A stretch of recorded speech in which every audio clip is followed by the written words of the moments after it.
Social media के पत्रकारिता के इतिहास में पहली बार आप एक ऐसा शो देखने जा रहे हैं जिसके अंदर 3 अलग अलग चैनल के रिपोर्टर्स हैं, वो साथ में है और हम तीनों पत्रकारों के सवाल का जवाब देंगे। राष्ट्रीय जनता दल के नेता अजय कुशवाहा, कैसा लग रहा है? राष्ट्रीय जनता दल का नेता कह रहे हैं आपको। हम मैं तो करना ही राष्ट्रीय जनता दल में आज ही हमने ज्वाइनिंग ली है और नेता प्रतिपक्ष तेजस्वी प्रसाद यादव जी ने हम लोगों की ज्वाइनिंग कराई है, तो निश्चित रूप से बहुत ही बेहतर और प्राउड फील हो रहा है, इसमें कोई शक नहीं। कुशवाहा कोर वोटर एनडीए का माना जाता है और आप कुशवाहा समाज से आते हैं। क्या कुशवाहा समाज आपके प्रति या राष्ट्रीय जनता दल के प्रति एक साथ दिखाई देंगे? नहीं, कैसे कोर वोटर माना जाता है? ये तब की बात थी, ये अतीत है, वर्तमान नहीं है। अच्छा, अतीत में ऐसा था जब माना गया था कि जनता दल यूनाइटेड लॉकुस की पार्टी थी, लेकिन जो लॉकुस जिस समीकरण के आधार पे जिन लोगों को जोड़ के ये बातें कही जा रही थी वो सबके सब अब बाहर हैं। वैसे जितने भी कुछ समाज के लोग थे वो सबके सब आज की तिथि में वो नहीं है वहाँ, इसलिए ये धारणा अब चलने वाला नहीं है। और उसका उदाहरण है जनता दल यूनाइटेड 118 से घट के अभी 43 पे है, तो ये विषय अब कहीं से भी चलने वाला नहीं है। जनता दल यूनाइटेड को 143 से 18 पर लाने वाले भी तो आप लोग, 118 से 43 118 से 43 पर लाने वाले भी तो आप लोग ही हैं। ये एक परसेप्शन जरूर लोग बनाते हैं कि लोक जनशक्ति पार्टी 2020 के चुनाव में अलग लड़ी इसलिए उनको इतना नुकसान हुआ, लेकिन इसके अलग भी बहुत ऐसी चीजें थी। कई लोग, कई समाज के कई वर्ग के लोग जनता दल यूनाइटेड के नीतियों से नाराज थे, इसलिए कई लोगों ने वोट नहीं किया, इसलिए ये परिस्थिति बनी और धीरे धीरे उनका वोट का अंतर घटता गया, वोट का जो उनका समीकरण था वो कमजोर होता गया और इसलिए वो चुनाव लूज किए हैं। और आज की जो स्थिति है, देखिए, तब नीतीश कुमार बिहार के मुख्यमंत्री हुआ करते थे तो वो स्वयं बिहार को चलाते थे, और आज की तारीख की जो सरकार है वो पूरी तरह से रिमोट कंट्रोल के बेस पे चलती है। नहीं तो वो 3.5 लोग जो बचे हैं उनके इर्द गिर्द वाले 3.5, हाँ 3.5 बोले जाते हैं, इसलिए कि जो 2-3 लोग सीधे हैं और एक आधा है, अच्छा, जिनको मुख्यमंत्री आज की तारीख में कहा जाता है, तो वो पूरा नहीं है। इसलिए 3 जो और अलग से है ना, वो उनका आधा मान लिया जाए, क्योंकि अगर उनको पूरा का पूरा अगर खत्म कर दीजिएगा तो फिर सरकार नहीं होगी। इसलिए आधा का आंकड़ा उनके लिए और बाकी 3 जो उनके हैं चौकरी के, वो 3 मिलके 3.5 हो जाते हैं। आज आप वही अजय कुशवाहा हैं जो कभी लोजपा के लिए पूरी तरह से समर्पित थे। आज ऐसा मतलब अचानक सा निर्णय, क्या जरूरत पड़ गया? नहीं, ये अचानक सा नहीं है। हमने कहा 2010 में हम लोग जब लोजपा के साथ जुड़े थे और 2024 के लोकसभा चुनाव के समय आप लोगों ने देखा होगा कि 2021 में पार्टी टूटी थी और चिराग पासवान जी कंप्लीट रोड पे आ गए थे। वो खुद बोलते थे कि हम तो रोड पे आ गए थे। तो जब वो रोड पे आए थे तब हम जैसे 50-60 लोग जो पूरे बिहार में सक्रिय कार्यकर्ता के रूप में काम कर रहे थे, वैसे सभी साथियों ने मिलकर चिराग जी की पार्टी को, चिराग जी के खोई हुई अस्मिता को आगे बढ़ाने में हम लोगों ने उनका साथ दिया था। और सब मिलकर हम लोग जब इसको आगे लेके बढ़ रहे थे तो 2024 के लोकसभा चुनाव के क्रम में जो 5 सीटें एनडीए की तरफ से दी गई लोजपा रामविलास को, उन सीटों का क्या बंदर बांट हुआ, उन बातों को लेकर वैसे जो 50-60 लोग जो उस समय उनके साथ मिलके पूरे बिहार में घूम के और पार्टी को सृजन किए, खड़ा किए, उसमें से 22 लोग मिलके हम लोगों ने पार्टी से अपने को अलग कर लिया। क्या अजय कुशवाहा इस बार बिहार विधानसभा चुनाव लड़ रहे हैं क्या वैशाली से? नहीं, देखिए, जब आप पार्टी के साथ होते हैं तो एक आपकी एक अपनी सीमा है और उस सीमा से बाहर आप कोई चीज़ नहीं कर सकते या नहीं बोल सकते। तो ये देखिए, महत्वाकांक्षा तो सबकी होती है, हर व्यक्ति चाहता है कि हम विधायक बने, सांसद बने, सीएम बने, पीएम बने, लेकिन जब आप किसी पार्टी के लिए काम करते होते हैं तो एक लिमिटेशन आपका हो जाता है। और आज की तारीख में हम लोग राष्ट्रीय जनता दल के एक सक्रिय कार्यकर्ता के रूप में हम लोगों ने राष्ट्रीय जनता दल ज्वाइन किया है। पार्टी यहाँ से अगर कोई नए दायित्व के लिए मुझे चुनती है या मुझे किसी काम में लगाती है तो निश्चित रूप से उस काम को करने में हम लोग आगे रहेंगे और उन सब चीज़ों को आगे लेके जाएंगे। 2024 लोकसभा चुनाव, खास करके हाजीपुर लोकसभा क्षेत्र में आपने बिना राष्ट्रीय जनता दल या महागठबंधन को ज्वाइन किए हुए आपने महागठबंधन के प्रत्याशी के लिए सड़क पर जाकर के वोट मांगा। हाँ, सही है। लेकिन उस समय आपने ये भी हमारे मतलब कि आपने कई बार कई मंचों से कहा आपने कि मैं राष्ट्रीय जनता दल या महागठबंधन का हिस्सा नहीं हूँ, नहीं तो एनडीए का विरोधी। लेकिन आज आप राष्ट्रीय जनता दल में आ गए, क्या बातचीत हुई तेजस्वी यादव से? नहीं, देखिए, इसकी पूरी परिस्थिति या पृष्ठभूमि आपको हम बताते हैं। जब 2024 का चुनाव, जब हम उस समय पार्टी छोड़ दिए, छोड़ने के बाद अचानक चुनाव था सामने, तो हमने एक कुशवाहा महापंचायत हाजीपुर में बुलाई और उस महापंचायत के माध्यम से हमने अपने समाज के लोगों से पूछा कि हम लोगों को क्या करना चाहिए। तो लोगों ने ये स्पष्ट रूप से कहा कि भाई जब जिस पार्टी के अंदर, जिस गठबंधन के अंदर हमारे समाज को लोग दरकिनार कर रहे हैं, तो निश्चित रूप से हम लोगों को ये दिखाना चाहिए, अपने शक्ति का प्रदर्शन करना चाहिए। तो हम लोग जब अपने शक्ति के प्रदर्शन की बात कर रहे थे, उस क्रम में लोगों ने कहा कि हम लोगों को किन की मदद करनी चाहिए। तो उस समय हमारे पास कौन था सामने? अगर हम एनडीए का विरोध कर रहे थे तो उस समय हमारे सामने महागठबंधन के प्रत्याशी थे जो सफिशिएंट तौर पर उनको हराने में सक्षम के दिशा में बढ़ रहे थे। हम लोगों को सिर्फ उसमें अपना वोट बैंक जोड़ना था। और उसी कड़ी में जब लोगों ने ये कहा कि हम लोगों को ऐसा करना चाहिए, तो हम लोगों ने ये निर्णय लिया कि महागठबंधन की मदद हम लोग करेंगे। मतलब सिर्फ ये था कि हमको विरोध दर्ज करना था, एनडीए के उम्मीदवार के खिलाफ जाना था, और एक मजबूत सशक्त जो हमारे पास एक विकल्प था, उस विकल्प के रूप में हम लोगों ने राष्ट्रीय जनता दल के उम्मीदवार श्री चंद्राराम जी का हम लोगों ने मदद कर दिया। और जब मैंने मदद किया, उस मदद के बाद आपने देखा होगा, हमने कई बार आपके चैनल के कॉन्क्लेव में भी मैंने कहा है कि जब हमने मदद करना शुरू किया श्री चंद्राराम जी का, तो वही चिराग पासवान जी जो कहते हैं कि हम जात पात की बात नहीं करते, वो कहते हैं कि हम महिला और युवा की बात करते हैं। एमवाई का उनका एक अलग समीकरण है, एक नया फंडा लेके वो घूमते हैं। कभी मिलेंगे तो आप उनसे पूछिएगा ये नया वाला फंडा आपका है क्या? महिला और युवा। भैया अगर ऐसा ही है, महिला और युवा के समीकरण को लेकर आप आगे बढ़ते हैं, तो आज मेरे तरफ से उनको एक चैलेंज दे दीजिएगा कि आप किसी जनरल सीट से चुनाव लड़के दिखा दो। आप लड़ो किसी जनरल सीट से चुनाव, फिर ये बात समझ में आ जाएगी कि आप आरक्षण की बात नहीं करते हो, जात की बात नहीं करते हो, समीकरण की बात नहीं करते हो। आप उनका तो स्लोगन था धर्म न जात करे सबकी बात। ये स्लोगन उनका नहीं था, ये उनके पिताजी के समय से चला आ रहा है। और ये स्लोगन लिखने वाले लोग होते हैं जो लोगों को दे दिया करते हैं और उसको लेके लोग आगे बढ़ते हैं। एक उसके बाद आया था इनका slogan Bihar first Bihari first, अभी चल रहा है, बड़ी चर्चा था, नहीं बीच में बंद था। आप 2024 के लोकसभा चुनाव के समय का एक भी अगर आप उनका ऑडियो वीडियो दिखा दीजिए जिसको किसी सभा में बोले हो कि बिहार फर्स्ट बिहारी फर्स्ट के नीतियों को लेकर हम आगे बढ़ रहे हैं, उस समय ये सब भूल गए थे, क्योंकि इनको अपने सांसद बनकर दिल्ली जाना था।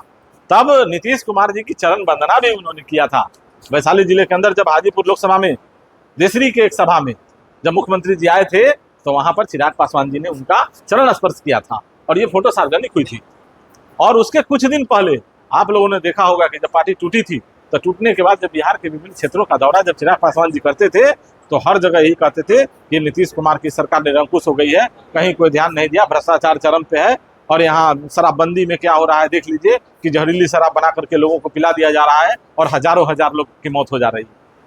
और वही एक साल बाद जब उनको अपने सरकार में आना था या सत्ता में जाना था और जब एमपी बनना था, तो उस समय वो सारी बातों को भूल गए और नीतीश कुमार की चरण वंदना करके फिर से वो सांसद बन के निकल गए। तो जिस तरह से आप तेजस्वी जी का आज दामन थामे हैं, तेजस्वी यादव जी को तो गुंडा राज, जंगल राज के युवराज कहा जाता है, लगातार एनडीए के लोग आरोप लगाते हैं, तो इस चीज को आप लोग कैसे देख रहे हैं? देखिए, हम बड़ा स्पष्ट रूप से एक चीज बताना चाहते हैं कि 1990 से 2005 की जो सरकारें बिहार में थी, जो लालू प्रसाद यादव और राबड़ी देवी जी की सरकार के रूप में देखा गया था, उन सरकारों के संदर्भ में जिस तरीके से ये बात कही जा रही है, मेरा एक बात स्पष्ट मानना है कि आज की तारीख में 2005 के बाद 20 वर्ष निकल गए।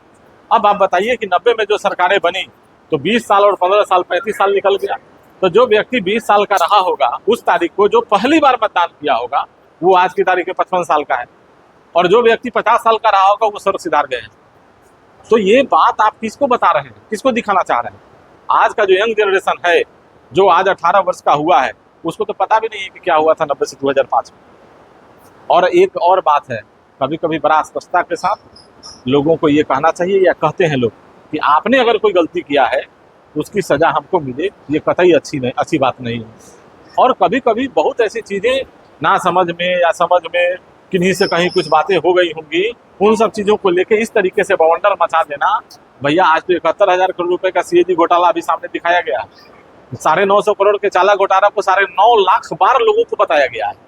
बिहार की जो आबादी है 13 करोड़ 14 करोड़ की आबादी अभी है, 14 करोड़ लोगों को 14 करोड़ बार बताया गया कि बिहार में 20 वर्षों में 15 वर्षों में किस तरीके का जंगल राज था। भैया आप जान लो, जैसे एक लाल, जैसे कहता है ना, लाल कपड़ा देख के सांड हड़प जाता है, उसको दिखता है करे ये क्या है, ठीक उसी तरीके से लोगों को ये बार बार उसके दिमाग में देना कि भाई जंगल राज में चले जाओगे, आपका ऐसा हो जाएगा, आपका वैसा हो जाएगा। भैया, इस 20 वर्षों में जितनी घोटाला मैंने जितनी संख्या में घोटाले बिहार में हुए हैं, आप सृजन घोटाले की बात करिए ना, सृजन घोटाले का कुछ हुआ क्या? जब सरकार दोनों एक हो जाती है, जिसको डबल इंजन कहा जाता है, कभी कभी वो ट्रिपल इंजन हो जाता है, तो सब मिल करके एक दूसरे को चंपत लगाता है। अजय जी, एक सवाल है, जब आज अगर आप सोशल मीडिया पे जाएंगे या फिर टीवी चैनल्स खोलेंगे, आपके साथ साथ में एक बड़े भूमियार समाज के भी नेता ने आरजेडी का दामन थामा। इसके अलावा और अन्य जातियों से भी लोगों ने तेजस्वी यादव के साथ में सदस्यता दी। चर्चा सिर्फ कुशवाहा की ही हो रही है, ऐसा क्यों? नहीं, इसलिए हो रहा है कि एक बड़े फिगर संतोष कुशवाहा जी, जो 2 बार के सांसद, 1 बार के विधायक और एक निश्चित रूप से सीमांचल में एक बड़ा मजबूत स्तंभ के रूप में जाने जाते हैं, और उनका जेडीयू छोड़ना निश्चित रूप से एक बहुत बड़ा झटका जेडीयू के लिए है। अब अंदर खाने जेडीयू वाले अंदर खाने इस बात को लेकर रो रहे होंगे, इसमें कोई शक नहीं। बाहर निकल के तो सब लोग अपनी बात कहते हैं, अरे कुछ नहीं है, क्या है, कैसा है।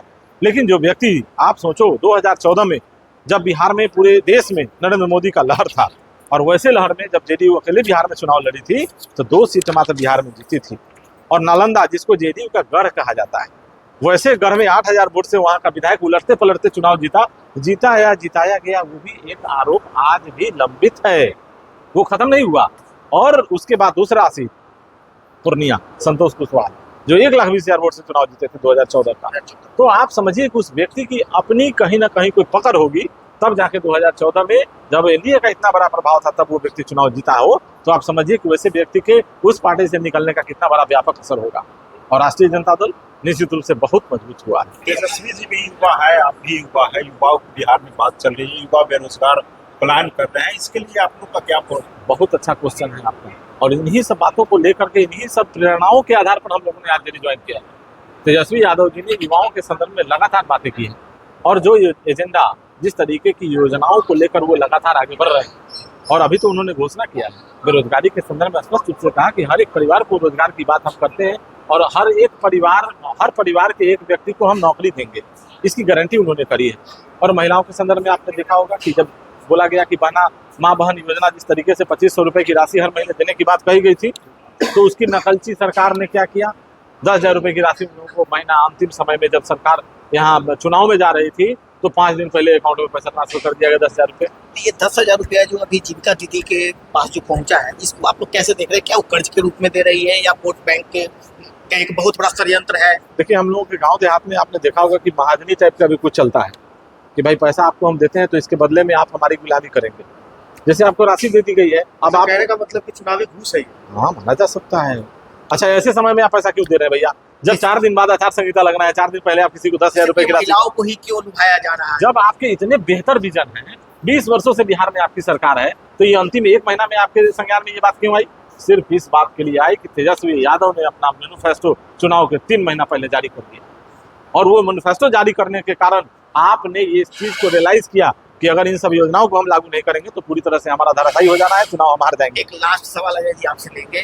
जदयू के प्रदेश अध्यक्ष जो है उमेश कुशवाहा हैं, और आप लोग आज एक कुशवाहा समाज जो ओबीसी का एक बहुत बड़ा कैडर वोट है, आज उसको लेके क्या उनके अंदर एक कैसी नाराजगी नहीं? क्या आप लोगों से उन्होंने बात करने का वो नहीं सोचा कि हाँ मैं कुशवाहा समाज को नहीं जाने दूँ उस तरफ? नहीं, देखिए, हमारा तो उनसे कोई वास्ता नहीं था, मैं जेडीयू के सदस्य के रूप में था भी नहीं। लेकिन संतोष कुशवाहा जी ने आज के इस प्रेस कॉन्फ्रेंस में एक बात स्पष्ट कह दिया है कि उमेश कुशवाहा जी की जो आज की हैसियत है वहाँ एक दरवान का है। तो जो इतने बड़े पद पे ओहदे पे रहा हुआ व्यक्ति अगर इतना गंभीर आरोप लगाया है, तो निश्चित रूप से आपको ये प्रश्न आप उमेश कुशवाहा जी के लिए उन्होंने छोड़ा है उस प्रेस कॉन्फ्रेंस के अंदर, कि अब वो बताएं कि वो दरबानी करके समाज को कितना आगे लेके जाना चाहते हैं। अभी कुछ दिन पहले जदयू कार्यालय पे भी जो है कुशवाहा और मतलब 2 जाति में अच्छा विवाद छिड़ गया था। हाँ, वीडियो निकला है, वीडियो भी काफी ज्यादा वायरल भी हुआ था। भैया वो तो स्पष्ट है कि जिस लॉ कुछ की हम चर्चा करते हैं, जिसके बिना पे ये जनता दल यूनाइटेड का गठन हुआ है, वो लड़ाई का ये पार्टी कहा जाता है, वो लड़ाई भी उसी लॉ कुछ के बीच का है जो आप बता। रैपिड एक क्वेश्चन करते हैं, तेजस्वी प्रसाद यादव के मुख्यमंत्री बनने की कितनी संभावना है? 200%, 100% तो ऐसे जनरली लोग कहते हैं, 200% भैया। इसलिए देखिए, इसका स्पष्ट है, एनडीए की तरफ से मुख्यमंत्री का उम्मीदवार कौन? नीतीश कुमार। आज की तारीख में नीतीश कुमार के बारे में पूरा बिहार जानता है कि नीतीश कुमार जी पूरी तरह से स्वस्थ नहीं है। और प्रशांत किशोर जी ने तो स्पष्ट रूप से कहा था कि मैं इस बात के लिए एकदम स्पष्टता के साथ प्रेस कॉन्फ्रेंस के अंदर कहता हूं कि नीतीश कुमार पूरी तरह स्वस्थ नहीं है। अगर उनको इस बात के लिए कोई क्लेम करना है तो मेरे खिलाफ कोर्ट चले जाए। महागठबंधन सीटों का सामंजस्य कब तक करते? सब हो गया है, सब कुछ, ऑल इज वेल। ये देखिए, लोग बाहर में इस तरीके की चर्चा करते हैं, ये अफवाहों का बाजार है। महागठबंधन के किसी साथी ने कभी कुछ कहा है क्या? किसी से कुछ कहा है तो मुझे बताइए। अजय कुशवाहा के विधायक बनने के कितने चांसेस हैं? ये तो जनता तय करेगी ना, ये हमारे ऊपर निर्भर नहीं करता ना। कोई एक व्यक्ति विधायक तो नहीं बन सकता, हम तो पार्टी के एक सदस्य हैं आज की तारीख में। अब ये दोनों पक्ष पे निर्भर करेगा, एक पार्टी अगर मुझ पे विश्वास करती है, दूसरा जनता मुझ पे विश्वास करे, दोनों के विश्वास के बाद ही कोई विधायक बन सकता है। इसलिए ये व्यक्तिगत हमारा क्वेश्चन मेरे लिए फिट नहीं बैठता। क्या प्रशांत किशोर से महागठबंधन को कितना नुकसान हो सकता है?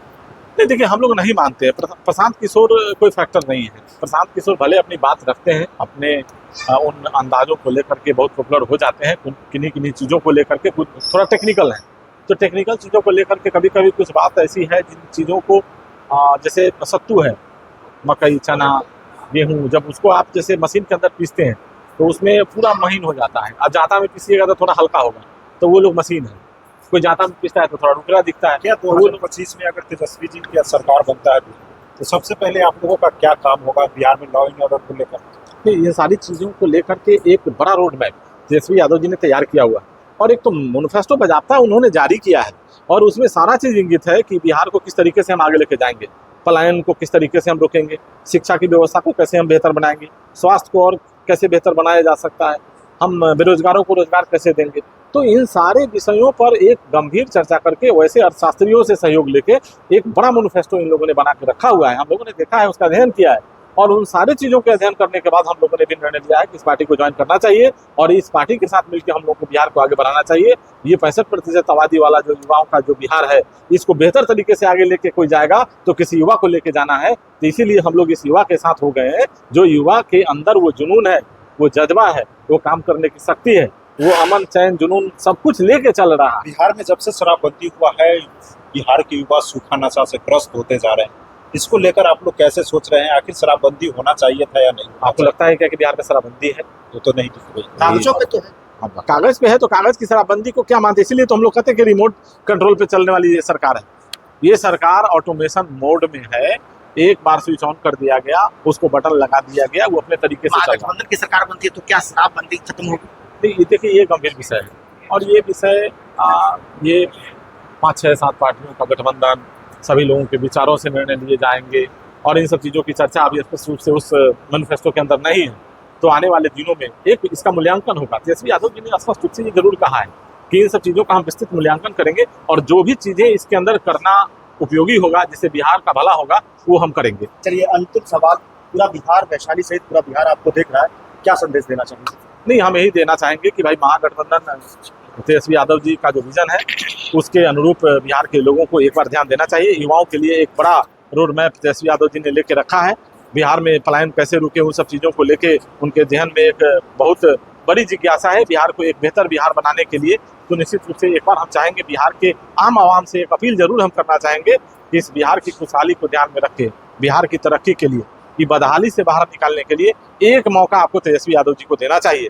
एक मौका आप दीजिए, कम से कम इस बात को ध्यान में रखें कि एक युवा, ये 65% की आबादी वाला युवा बिहार का जो ये संकल्प है, इसको किस तरीके से आगे लेके बढ़ते हैं। इसलिए मेरा मानना है कि आपके चैनल के माध्यम से हम पूरे बिहार और वैशाली जिला के तमाम लोगों से ये जरूर आग्रह करेंगे कि एक बार महागठबंधन को निश्चित रूप से मौका दें।